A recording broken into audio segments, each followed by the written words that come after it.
Capítulo 12. Las hojas resplandecían con el verdor fresco y reluciente que suelen tener al principio del verano.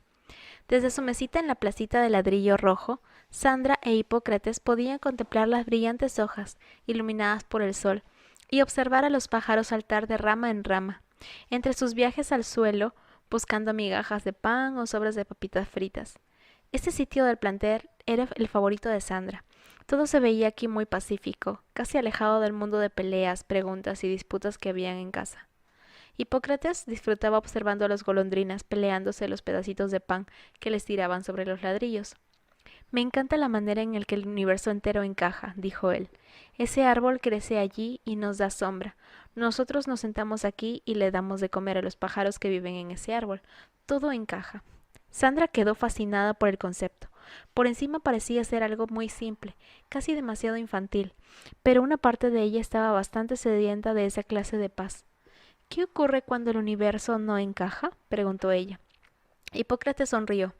El universo siempre encaja. El problema está en que la gente no se da cuenta de eso. Entonces, ¿cómo explicas el problema que tengo con mis padres? Ninguno de ustedes tiene la mente sintonizada correctamente. Es como una estación de frecuencia modulada en tu receptor de radio. Si la señal es confusa, hay ruido de estática, y casi ni se puede entender lo que dicen.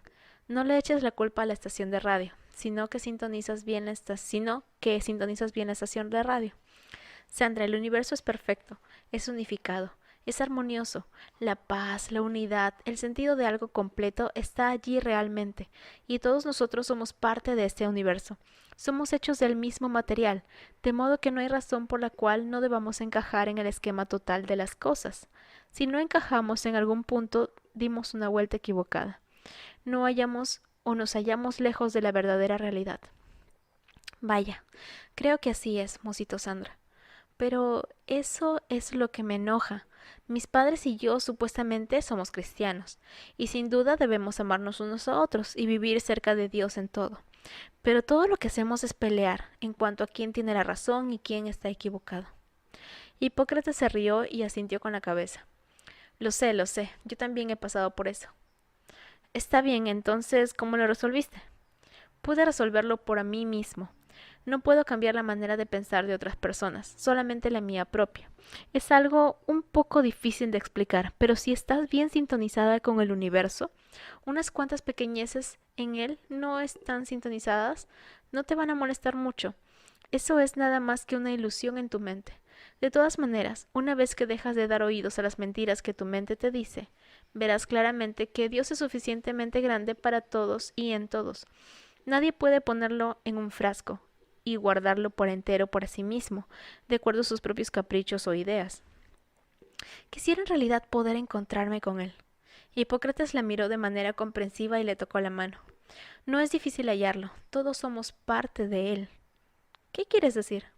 Bueno, es como ya lo dije, todo el universo encaja, todo ha sido hecho de la misma esencia, del mismo espíritu, de la misma energía, ¿no es cierto? Sandra se encogió de hombros y asintió. Bueno, pues cualquiera que sea el concepto individual de Dios, todos sabemos que hay algo, hay una fuerza, un principio, una energía que aglutina todo y lo sostiene en su lugar. Si esa fuerza es parte del universo, entonces debe ser una parte de nosotros. Sandra no lograba entenderlo. Esto es algo nuevo para mí. Yo procedo de la vieja escuela de pensamiento judeo-cristiana, como sabes. De modo que todo lo que has aprendido es religión, ¿verdad? Ella se quedó pensando por un momento, luego concedió. Así es. Bueno, pues ves, el problema con la religión, con cualquier religión, es que es básicamente una perspectiva limitada, solamente una porción parcial de la verdad total. Ahora suenas como Julia Landstrat. Ella tiene razón, según pienso. Cuando lo piensas lo suficiente, todo parece ser lógico. Es como la vieja anécdota de los ciegos que se toparon con un elefante. Ya he oído esa historia también. Bueno, ¿lo ves? La opinión del elefante que tuvo cada hombre estaba limitada a la parte que tocó, y puesto que eran partes diferentes no podían ponerse de acuerdo en cuanto a cómo era el elefante. Se pusieron a pelear entre ellos de la misma manera en que los religiosos lo han hecho a través de todas las edades, mientras que todo lo que tenían que hacer era darse cuenta de que el elefante era el mismo. Había solo un elefante, no era culpa del elefante que no pudieran ponerse de acuerdo entre ellos. Ninguno estaba sintonizado con el otro, ni con el elefante. Ah, de modo que todos nosotros somos como los ciegos. Hipócrates hizo una señal de fuerte asentimiento. Todos somos como un montón de insectos arrastrándonos sobre el suelo, sin jamás mirar hacia arriba. Si las hormigas hablaran, les podrías preguntar si saben lo que es un árbol, pero si una hormiga jamás ha salido de la hierba, ni ha subido jamás en verdad a un árbol, probablemente discutiría contigo y te diría que el árbol no existe. Pero, ¿quién está equivocado? ¿Quién es realmente el ciego? Nosotros somos así como esa hormiga. Nos hemos dejado engañar por nuestras propias percepciones. ¿Has leído algo de Platón? Sandra se rió y sacudió la cabeza. Estudié eso el semestre pasado y no creo haberlo entendido tampoco. Él también estaba en la misma iluminación. Se dio cuenta de que debía haber algo o una realidad más alta, un ideal, una existencia perfecta de lo cual todo lo que vemos es una copia. Es como si lo que vemos con nuestros sentidos físicos limitados es tan limitado, tan imperfecto, tan a retazos que no podemos percibir el universo como realmente es. Todo perfecto, funcionando también perfectamente, todo encajando en su sitio, todo de la misma esencia.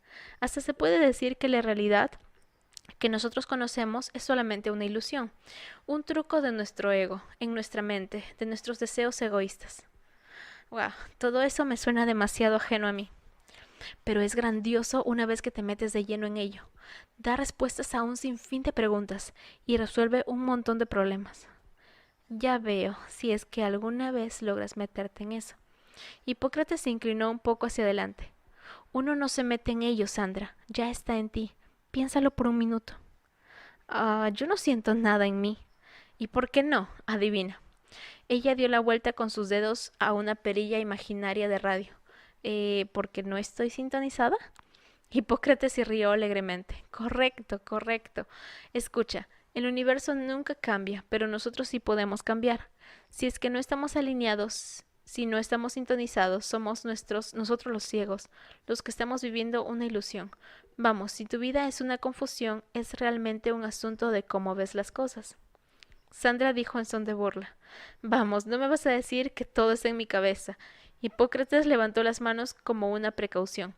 Vaya, no lo rechaces si no lo has probado. Miró de nuevo al sol, a los árboles, a los pájaros atareados. Simplemente escucha por un momento. ¿Que escuche a qué? A la brisa, a los pájaros, escucha esas hojas meciéndose en el viento allá arriba. Por un momento se quedaron en silencio. Hipócrates continuó calladamente, casi en un susurro. Ahora sé sincera, ¿no has sentido cierta clase de afinidad con los árboles, con los pájaros y con todo? ¿Los echarías de menos si no estuvieran allí? ¿Alguna vez has hablado con una planta en una maceta? Sandra asintió. Hipócrates tenía razón en ese punto. Ahora no lo resistas, porque lo que estás experimentando es apenas un destello del universo real. Estás sintiendo la unidad con todo. Todo está encajando en su lugar, entretejido, entrecruzado. Lo has sentido antes, ¿verdad? Ella asintió. Eso es lo que estoy tratando de mostrarte. La verdad ya está dentro de ti. Tú eres parte de ella. Tú eres parte de Dios. Simplemente nunca lo supiste. No te permitías saberlo o conocerlo. Sandra podía oír claramente los pájaros y el viento parecía casi entonar una melodía mientras pasaba por entre las ramas de los árboles, variando en intensidad. El sol brillaba hermoso. De súbito sintió fuertemente como si ya hubiera estado en este lugar en otro tiempo antes, como si hubiera conocido estos árboles y a estos pájaros. Cada uno estaba tratando de llegarse a ella, de hablarle. Entonces ella notó que por primera vez en muchos meses sentía paz interior. Su corazón estaba en paz. No era una paz que lo llenaba todo, y no sabía si iba a durar, pero por lo menos podía sentirla, y sabía que quería más de eso. Creo que estoy empezando a sintonizarme un poco. Hipócrates sonrió y le oprimió la mano para darle ánimo. Entretanto, desde atrás de la muchacha, Engaño, movía suavemente sus espolones, cepillándole su roja cabellera y diciéndole al oído suaves palabras para consolar su mente. Tael y sus tropas se reunieron de nuevo en la pequeña iglesia y el talante era mejor en esta ocasión. Habían saboreado ya las primeras promesas de una batalla, una victoria, aun cuando fuere pequeña. Había sido ganada la noche anterior. Más que nada, habían más de ellos. Los 23 originales se habían convertido en 47, mientras otros poderosos guerreros llegaban, llamados por las oraciones de... El remanente, dijo Tael con una nota de expectación mientras revisaba una lista preliminar que le había sido presentada. Esión, un pelirrojo guerrero lleno de pecas que había llegado desde las islas británicas, explicó el proceso de la búsqueda. Allí están, capitán, y hay bastantes, pero estos son los que podemos traer de seguro. Tael leyó los nombres. Oh, Juan y Patricia Coleman. Esión explicó, ellos estuvieron aquí anoche y hablaron a favor del predicador. Ahora ellos están más a su lado y caen de rodillas tan fácilmente como ponerse el sombrero. Los tenemos trabajando. Andrés y Jovita Forsythe, ovejas descarriadas, podría decirse, dejaron la iglesia cristiana unida aquí en Ashton por pura hambre. Les traeremos a la iglesia mañana. Ellos tienen un hijo, Ronaldo, que está buscando al Señor. Anda un poco descarriado ahora, pero casi al punto de quedar hastiado de sus caminos. Y muchos más, ya veo, dijo Tael con una sonrisa. Entregó la lista a Willow. Designa a algunos de los recién llegados de esta lista. Reúne a la gente. Quiero que todos ellos se pongan a orar. Willow tomó la lista y conferenció con varios de los nuevos guerreros. ¿Y qué tal en cuanto a amigos y parientes y otras partes? Le preguntó Tael a Esión. Muchos de ellos son redimidos y se hallan listos para la oración. ¿Debo enviar mensajeros para que los estimulen a sentir la preocupación? Tael sacudió la cabeza. No puedo permitir que los guerreros se alejen por mucho tiempo. En lugar de eso, envía mensajeros que lleven la palabra a los que vigilan sobre esas personas y esas ciudades. Y luego que los vigilantes se preocupen por conseguir que esas personas se pongan a orar por sus seres queridos aquí. Dado por hecho.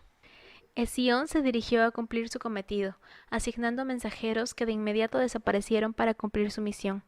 Willow había enviado a varios guerreros también y estaba emocionado de ver la campaña en marcha. Me gusta esto, capitán. Es un buen comienzo, dijo Tael. ¿Y qué de Rafar? ¿Piensa usted que él ya sabe de su presencia aquí? Cada uno de nosotros conoce muy bien al otro. Entonces él debe de estar esperando pelear, y pronto. Y esa es la razón por la que no peleamos todavía. No hasta que la cubierta de oración sea suficiente y sepamos la razón por la cual Rafar está aquí. Él no es príncipe de pequeños pueblos, sino de imperios, y nunca estaría aquí a menos que haya una tarea digna de su orgullo. Lo que hemos visto es mucho menos de lo que el enemigo tiene planeado. ¿Cómo está el señor Hogan? Oí que Apatía fue lanzado al abismo por haber fracasado, y que Baal está furioso. Tael se sonrió. Hogan ha vuelto a la vida como una semilla que dormía. Natán, Armot, ellos se acercaron de inmediato. Ustedes tienen más guerreros ahora. Lleven cuantos necesiten y rodeen a Marshal Hogan. Un número más crecido puede intimidar donde la espada no puede. Willow estaba visiblemente indignado y miró con un suspiro a su espada envainada. Tael le previno. No todavía, valiente Willow, no todavía. Después de la llamada de Marshall a Harmel, el teléfono de Berenice casi saltó de la pared. Marshall ni siquiera le preguntó si podía hacerlo. Solo le ordenó: la espero esta noche en la oficina a las 7. Tenemos trabajo para hacer. Ahora, a las 7:10, la oficina del Clarín se hallaba desierta y a oscuras. Marshall y Berenice se hallaban en el cuarto de atrás, sacando viejos números del periódico de entre los archivos. Teodoro Harmel había sido muy exigente. La mayoría de los números pasados se hallaban pulcramente archivados en enormes carpetas. Veamos, ¿cuándo fue que sacaron a Harmel del pueblo? Preguntó Marshall mientras volvía las páginas de un viejo periódico. Hace como un año, contestó Berenice, trayendo más carpetas a la enorme mesa de trabajo. El periódico operaba con personal al mínimo, hasta que usted lo compró. Edith, Tomás, yo misma y algunos de los estudiantes de periodismo eran los que los manteníamos en pie. Algunos de los números salían bien, algunos otros parecían más bien periódicos de escuela. ¿Como este? Berenice miró el número que pertenecía al mes de agosto anterior. Apreciaría mucho si no lo revisa tan prolijamente. Marshall retrocedió algunas páginas. Quiero ver los números hasta el tiempo en que Harmel salió. Está bien, el señor Harmel salió en julio. Aquí están junio, mayo, abril. ¿Qué es lo que está buscando precisamente? La razón por la que lo sacaron. Usted sabe la historia, por supuesto. Brummel dice que violó a una muchacha. Brummel dice muchas cosas. Bueno, pues, ¿lo hizo o no lo hizo? La muchacha dijo que sí lo hizo. Ella tenía como 12 años, creo, y es hija de uno de los síndicos de la universidad. ¿De cuál? Berenice rebuscó de nuevo en su cerebro, finalmente recordando con esfuerzo. Jarrett, Adán Jarrett. Me parece que todavía está allí. ¿Está él en la lista que usted consiguió de dar? No, pero tal vez debería estarlo. El señor Harmel conocía bien a Jarrett. Los dos solían ir a pescar juntos. Él conocía a la muchacha, la veía con frecuencia, y eso contribuyó al caso de la acusación. Entonces, ¿por qué no le siguieron juicio? No pienso que hubo necesidad de hacerlo. Harmel fue demandado ante el juez del distrito. Baker. Ese mismo, aquel que está en la lista. El caso se presentó ante el juez y evidentemente llegaron a algún arreglo. Harmel se marchó pocos días después de eso. Marshall dio un golpe en la mesa, furioso. No debía haber dejado que aquel individuo se me escapara. Usted no me dijo que yo estaba metiendo mi mano en un avispero. Yo no sabía tanto. Marshall continuó revisando las páginas que tenía delante. Berenice revisaba las del mes anterior. ¿Dice usted que todo estalló en julio? En la segunda mitad del mes. El periódico más bien guarda silencio en cuanto al asunto. Pues claro, el señor Harmel no iba a publicar nada en contra de sí mismo, obviamente. Además, no tenía por qué hacerlo. Su reputación quedó hecha trizas de todas maneras. La tirada del periódico se redujo en forma alarmante. Varias semanas estuvimos sin recibir paga. ¿Qué es esto? Los dos se concentraron en una carta al editor, en un número de un viernes a principios de julio. Marshall revisó la carta, leyendo en voz baja y de corrido. Debo expresar mi indignación por el tratamiento injusto que esta junta de síndicos ha recibido de parte de la prensa local. Los artículos publicados recientemente en el Clarín de Ashton no son otra cosa sino una corrupción del periodismo, y quisiéramos que nuestro editor local sea lo suficientemente profesional como para verificar sus hechos de aquí en adelante antes de publicar cualquier otra acusación infundada. Sí, Berenice se iluminó al recordar. Esta fue una carta de Eugenio Baylor. Entonces se dio una palmada en la frente y exclamó: ¡Ah! Esos artículos. Berenice empezó a revisar rápidamente los números del mes de junio. Sí, aquí hay uno. El encabezado decía: Strapsham pide autoría. Marshall siguió leyendo las líneas del comienzo de la crónica. A pesar de la continua oposición de la Junta de Síndicos de la Universidad de Whitmore, el decano, Eleodoro Strachan, pidió hoy que se haga la auditoría de las cuentas e inversiones de la Universidad de Whitmore, todavía expresando su preocupación en relación a los rumores recientes de malversación de fondos. Los ojos de Berenice se elevaron al cielo y dijo: «Vaya, vaya, esto parece ser mucho más que un avispero». Marshall leyó un poco más. Strachan asegura que hay más que evidencia adecuada para justificar tal auditoría, incluso cuando sea costosa y prematura, según alega la Junta de Síndicos. Berenice explicó: «Usted ve, yo nunca le puse mucha atención a lo que estaba ocurriendo. Harmel era en cierta manera agresivo, y se había inmiscuido en el lado negro de la gente otras veces antes, y eso sonaba como si fuera nada más que otro asunto político y mundano. Yo era solamente una reportera de los intereses inofensivos de la naturaleza humana. ¿Qué me podía importar esto?» De modo que, dijo Marshall, el decano de la universidad se metió en problemas con los síndicos. Parece como una pelea real. Teodoro Harmel era un buen amigo de Eleodoro Strachan. Se hizo a su lado, y eso no le gustó a los síndicos. Aquí hay otro. Apenas una semana después. Marshall leyó: Síndico ataca a Strachan. El síndico de la Universidad Whitmore, Eugenio Baylor, tesorero general de la institución, acusó hoy al decano Eleodoro Strachan de maquinaciones políticas malévolas, afirmando que Strachan está usando métodos deplorables y contrarios a la ética para instalar su propia dinastía en la administración de la universidad. «Vaya», exclamó Marshall, «eso no es exactamente una pequeña escaramuza entre amigos». Entiendo que se tornó amarga, realmente seria, y probablemente Harmel metió sus narices demasiado. Empezó a recibir ataques de ambos lados. Pero no se dan detalles. Berenice levantó las manos y sacudió la cabeza. Tenemos estos artículos, el teléfono de Harmel y la lista. Así es, masculló Marshall, la lista. Un buen número de los síndicos de la universidad están en ella. Además del jefe de policía y el juez del distrito, los que malograron los planes de Harmel. ¿Qué le ocurrió finalmente a Strachan? Ah, lo despidieron. Berenice volvió a voltear otras hojas de viejos clarines. Una página suelta salió despedida y fue a caer al piso. Marshall la levantó. Algo que había en la página le llamó la atención y se quedó leyéndola hasta que Berenice encontró lo que buscaba, un artículo de fines de junio. «Sí, aquí está», dijo ella. «Strachan despedido». Citando como razones conflictos de intereses e incompetencia profesional, la Junta de Síndicos de la Universidad de Whitmore pidió hoy únicamente la renuncia del decano Strachan.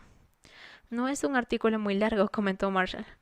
Harman lo puso ahí porque tenía que hacerlo, pero obviamente retuvo los detalles comprometedores. Creía firmemente que la causa de Strachan era justa.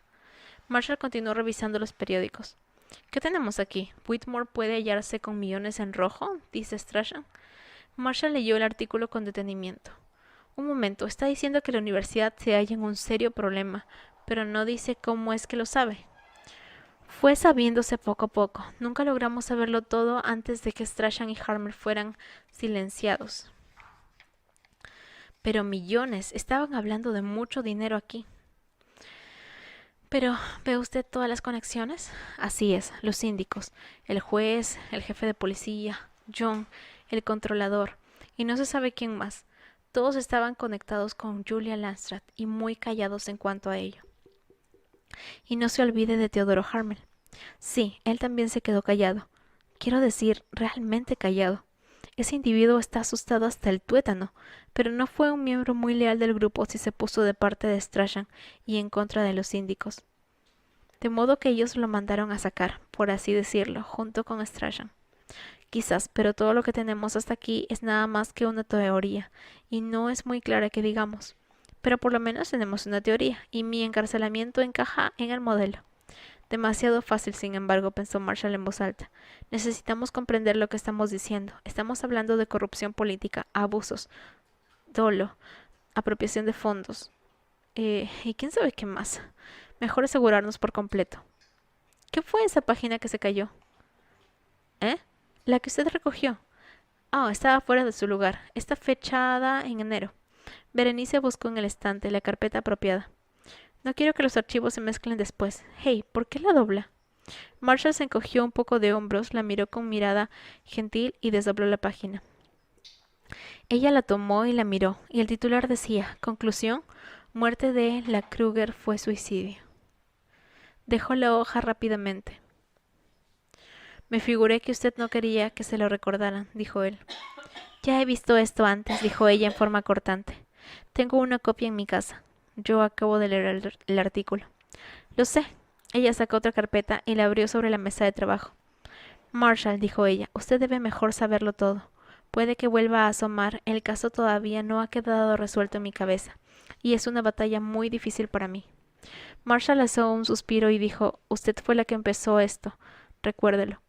Berenice continuaba con los labios apretados y el cuerpo rígido. Se esforzaba por parecer una máquina a la que no le importaba el asunto. Señaló la primera historia, fechada a mediados de enero. Brutal muerte en universidad. Marshall leyó en silencio. No estaba preparado para los horribles detalles. La historia no está relatada en forma exacta, comentó Berenice, con un tono de voz muy cuidadoso. Ellos no encontraron a Patricia en su propio dormitorio. La encontraron en un cuarto desocupado al otro lado del edificio. Creo que algunas de las muchachas solían usar ese cuarto para estudiar a solas, cuando los dormitorios se ponían demasiado ruidosos. Nadie supo dónde estaba ella hasta que alguien vio que la sangre empezaba a correr por debajo de la puerta. Su voz se quebró, y ella volvió a apretar la boca fuertemente. Patricia Elizabeth Kruger, de 19 años, había sido hallada en uno de los dormitorios, desnuda y muerta, con la garganta cortada. No había señales de violencia. La universidad completamente estaba en un estado de estupor, y no habían testigos. Berenice volvió a otra página y leyó otro titular. Ninguna pista en la muerte de Patricia Kruger. Marshall leyó la crónica rápidamente, sintiendo más y más como si estuviera invadiendo un área sensible, en la que no le correspondía estar. El artículo indicaba que no había aparecido ningún testigo, y que nadie había visto ni oído nada, y que no había ni la menor idea de quién pudieran haber sido el asaltante. Y usted ya leyó el último artículo, dijo Berenice. Finalmente ellos concluyeron que fue suicidio. Dijeron que mi hermana se había desnudado y que ella misma se había cortado la garganta. Marshall quedó incrédulo. ¿Y eso fue todo? Eso fue todo. Marshall cerró despacio la carpeta. Nunca había visto a Berenice tan vulnerable. La enérgica pequeña reportera, que pudo sobrevivir en una celda llena de prostitutas, también tenía una herida abierta, más allá de toda curación posible. Él le puso suavemente las manos sobre los hombros. Lo lamento, le dijo. Por eso es que vine para acá, usted sabe. Ella se limpió los ojos con los dedos, buscando un pañuelo desechable para limpiarse la nariz. Yo yo no podía dejar el asunto tranquilo así porque sí. Yo conocía a mi hermana, la conocía mejor que ninguna otra persona. Ella no era la clase de persona como para hacer algo así. Era feliz, bien centrada, le gustaba la universidad. En sus cartas demostraba que estaba bien. ¿Por qué no lo dejamos de lado por esta noche? Berenice no dio muestras de haberle oído. Revisé su dormitorio, el cuarto donde murió, la lista de nombres de todas las muchachas que vivían en ese edificio. Hablé con cada una de ellas. Revisé los informes de la policía, el informe médico forense y revisé todos los efectos personales de Patricia. Traté de hablar con la compañera de cuarto de Patricia, pero ya se había marchado. Todavía no puedo recordar su nombre. La vi brevemente cuando estuve en una ocasión por aquí de visita. Finalmente decidí quedarme por aquí, conseguirme un trabajo, esperar y ver. Tenía alguna experiencia en periodismo, de modo que el trabajo fue fácil de encontrar. Marshall le puso el brazo sobre los hombros. Bueno, pues escuche, yo voy a ayudarla en todo lo que pueda. No tiene por qué llevar este peso sobre sus hombros sola. Ella sintió un poco de alivio y se inclinó hacia él apenas lo suficiente como para dejarle saber que apreciaba eso. No quiero molestarlo. Usted no me está molestando. Escuche, tan pronto como quiera podemos volver sobre el asunto y revisarlo todo de nuevo. Todavía debe haber algunos indicios en alguna parte. Berenice apretó los puños y gimió. Si solamente pudiera ser más objetiva en todo esto. Marshall dejó escapar una risita y le dio un amistoso apretón. Bueno, quizás yo puedo manejar ese extremo. Usted está haciendo un buen trabajo, Berenice. No se desanime. Esta es una buena muchacha, pensó Marshall, y hasta donde podía recordarlo era la primera vez que la había tocado.